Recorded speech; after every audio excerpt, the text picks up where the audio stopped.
आज के इस वीडियो में हम लोग डिस्कस करेंगे एक 75 डे अल्टीमेट स्टडी प्लान, जिसके अंदर आपको हम लोग ये बताएंगे कि अगर आप सीयूटी एलएम पीजी एग्जाम की तैयारी अराउंड 1 जनवरी या दिसंबर के लास्ट में तैयारी शुरू आप कर रहे हो, या फिर मान लो 5 जनवरी से भी शुरू कर रहे हो, तो आप नेक्स्ट 75 डेज के अंदर कैसे इस एग्जाम को क्रैक कर सकते हो। हर सब्जेक्ट को आपको कैसे कवर करना है, कैसे इनके मॉक्स लगाने हैं, कैसे आपको सब कुछ करना है, पूरी बातें डिटेल में हम लोग इस वीडियो में करेंगे। तो वीडियो को लास्ट तक पूरा देखिएगा।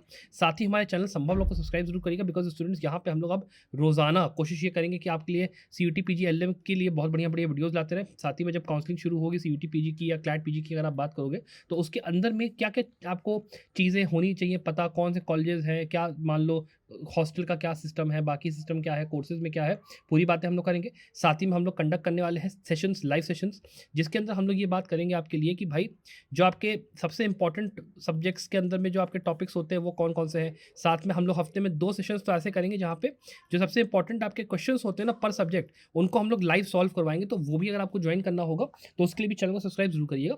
अब चलिए हम लोग अपने स्टडी प्लान को पहले से अंडरस्टैंड कर लेते हैं कि यहाँ पे हम लोग एक्चुअली करने के वाले हैं। तो देखिए स्टूडेंट्स, जो सीयूटी एलएम पीजी का हमारा प्लान है, हम लोग यहाँ पे कोशिश ये करें कि 1 जनवरी के आसपास से हम लोग शुरू करें। बिकॉज अभी यहाँ पे आप अगर ये वीडियो देख रहे हो 5 या 6 मतलब 1 या जब भी आप ट्राई करो, जनवरी के हिसाब से आपका मिड मार्च तक की प्रिपरेशन हम लोग बात करेंगे। बिकॉज आपका एग्जाम 2nd से लेकर 3rd वीक ऑफ मार्च में होगा। तो मतलब आप ये मान के चलो कि 7 से लेकर 14 मार्च या मान लो 20 मार्च के आसपास पेपर आपका होगा। तो उसके हिसाब से कैसे हमको तैयारी करनी वो हम जानेंगे। पहला हमारा क्या रहेगा स्ट्रेटजी का, इसका तरीका समझ लो। हमें पहले यहाँ पे कंप्लीशन करना है अपने सिलेबस का, जहाँ पे हम अगर कोशिश करें मल्टीपल टाइम अगर रिवीजन हमारा हो जाए वो हम करें।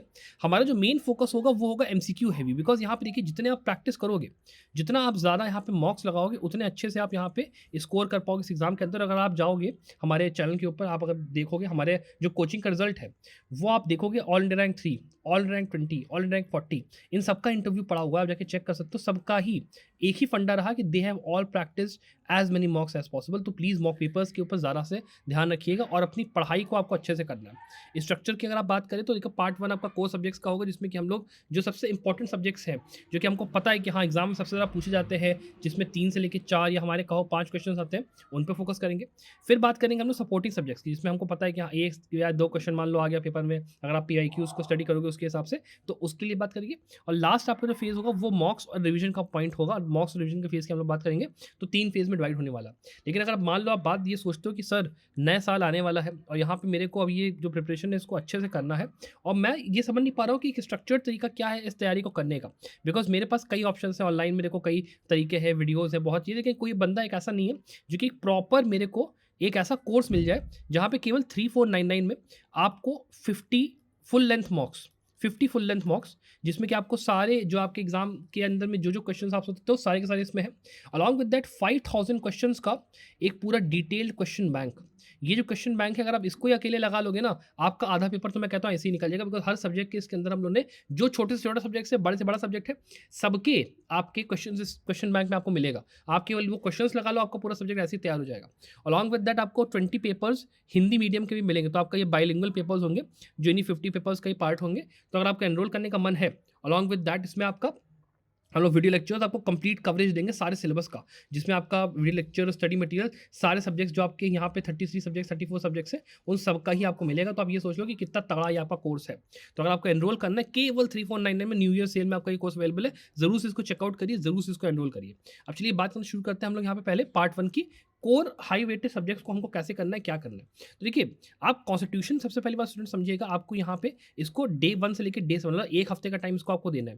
अब क्यों देना है उसके पीछे का रीजन ये होता है कि कॉन्स्टिट्यूशन से हर बार देखो 4 से लेकर 6 क्वेश्चन आते ही आते हैं, और ये जो आपका सब्जेक्ट है ये आपका बेसिस बनता है बाकी सब्जेक्ट्स के अंदर में। और केसेस जो आपके होते हैं मेन जैसे आपका मैच द फॉलोइंग वाले क्वेश्चन सवाल ले आ गया, या फिर मान लो ऑब्जर्वेशन, इसमें काफ़ी आपको हद तक कॉन्स्टिट्यूशन को टाइम देना है, और आपको फोकस अपना FRs के ऊपर, आपके DPSP हो गया, उसके अलावा एमरजेंसी प्रोविजंस हो गया, आपका यूनियन हो गया, स्टेट हो गया, जो लेजिस्लेचर, पार्लियामेंट, जुडिशरी वगैरह, ये सब कुछ पे आपको ध्यान देना है। तो दिस इज वेरी इंपॉर्टेंट कि आपको इसको पूरा 1 हफ्ते का टाइम दे के चलना है। सेकंड जो आपका है वो एडमिन लॉ है, इसमें आप 1 दिन का टाइम दे दो कि काम आपका हो जाएगा, 1 डे से लेकर डे टाइम। उसके बाद आप बात करते हो BNS की, तो BNS को 2 दिन का टाइम दीजिए। इसमें क्वेश्चन कई लोग पूछते हैं सर कि ये बताइए हम यहाँ पे ओल्ड लॉ को पढ़े कि हम न्यू लॉ को पढ़े, इसमें हमको डाउट आता है। देखो इसका आंसर ये है कि आपको बच्चों न्यू लॉ को पढ़ना है। न्यू लॉ के क्वेश्चंस इसमें आएंगे। ऑल्दो आप ये कहोगे कि सर सिलेबस के अंदर जो है वो तो ओल्ड लॉ मेंशन करा है, तो हम न्यू लॉ क्यों पढ़ें। लेकिन बेटा ये जो NTA है ये थोड़ी सी बदमाश है, एनटीए थोड़ी है बदमाश। ये लोग क्या करते हैं, अपना सिलेबस अपडेट इन लोग पिछले 3 साल से नहीं किया। तो हमें नहीं देखना है कि सिलेबस में क्या दिया है, हमें ये पता है कि हाँ भाई न्यू लॉ आएगा। अगर आप पीवाईक्यू भी उठा के देखोगे तो उसमें आपको क्या मिलेगा, आपको यहाँ पे केवल न्यू लॉ ही मिलेगा। तो आपको न्यू लॉ की पढ़ाई आपकी करनी है। ओल्ड लॉ के अंदर में आप केवल कंपैरेटिव तरीके से एक अपना बेराक की जो वो होती है ना, कि आप एक कंपैरेटिव टेबल बना दो कि चलो मान लो ये मर्डर है, इसके बाद कल्पबल होमिसाइड है, तो इसका सेक्शन यहाँ बीएनएस में क्या है, इसका सेक्शन यहाँ पे आईपीसी में क्या है, बीएनएस में क्या है, आईपीसी में क्या, बस इतना रटते चले जाओ, वो भी कोर चीज़ों का आपका काम यहाँ पे प्रॉपरली पूरा हो जाएगा। तो ये आपका तरीका है, 2 दिन के अंदर आपको बीएनएस को जैसे करना है उसके लिए आप इसको कर सकते हो। फिर हम लोग बात करते हैं आगे, आपका बीएनएसएस हो गया सीआरपीसी। अब जो सीआरपीसी है ये आपका फिर से आप 2 दिन का टाइम लीजिए, 13-14 दिन का, और इसके अंदर आप कोशिश ये करिए कि आप मेजर जितने पोर्शन उनको कवर कर लीजिए। उसके अगला सब्जेक्ट आपका जो सबसे इंपॉर्टेंट है वो आपका सीपीसी और लिमिटेशन का है। इसको भी आप कोशिश करिए कि आप 3 दिन का टाइम आराम से दीजिए, पूरा आपको सीपीसी लिमिटेशन पूरा कोशिश करना चाहिए निपटाने का, बिकॉज सीपीसी और लिमिटेशन एक्ट दोनों के दोनों काफ़ी इंपॉर्टेंट है इस एग्जामिनेशन के लिए, जिनको आपको अच्छे से करना है। फिर आपका अगला जो सब्जेक्ट है वो है आपका एविडेंस एक्ट, जिसको कि आप कहोगे कि हाँ sir evidence act plus BSA हमको पूरा करना है। इसको आप मेरे हिसाब से 1 से लेकर 2 दिन का टाइम दे दोगे, काफ़ी रहेगा, काफ़ी डिटेल्ड होता है, तो आप कर लो।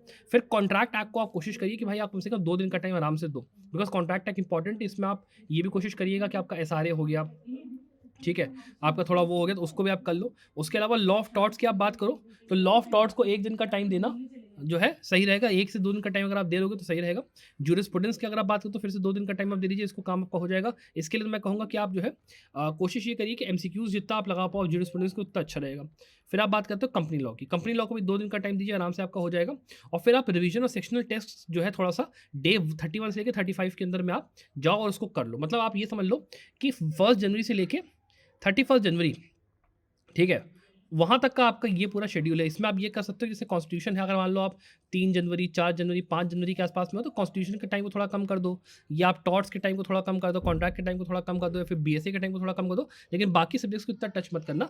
तो आपका इस हिसाब से ये 31 जनवरी तक कोर सब्जेक्ट्स ये आपके हैं वो आपके खत्म हो जाएंगे।